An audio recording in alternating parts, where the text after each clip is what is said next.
Morning, everybody. I have like 4 minutes before I have to get on this teaching call to talk about the value of time tracking in business.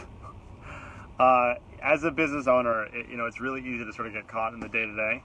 And if you're a small business owner or an entrepreneur, then your life and how that kind of imposes on your business sometimes.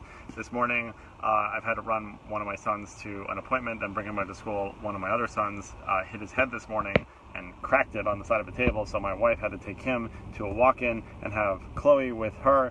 And I dropped off my son at school and didn't have time to get home to sit, so I'm here in my car. Thankfully, my car has a power plug, and I had to drive around to find one of these wonderful New York City free public Wi-Fi hotspots so that I can actually get this done. Now, obviously, those are pretty obvious big events and things that are clear, but we have those if you actually think about it, there's things like that are going on dozens of times a day that you have no idea are actually derailing your ability to get stuff done.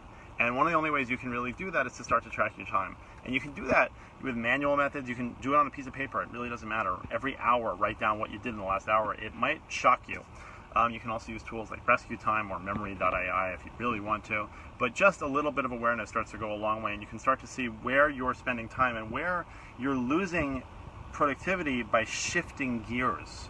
Is another way of looking at it. And one of the things that you might notice is that if you see in like that you're doing email every hour, right? It might make more sense for you to think about, hey, what if I did email for 15 minutes 4 times a day or something like that? And you can start to see those activities that get split up and moved around, and if you can bring those together and try to batch those, you might be in a much better place.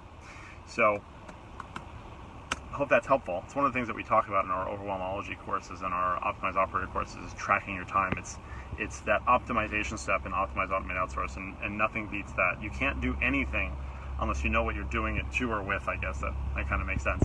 So think about it. Take a moment to actually track the stuff that you're doing. Thank you, Adam. I appreciate that. And I'm about to go teach my next session of Overwhelmology 101. Have a great day, guys.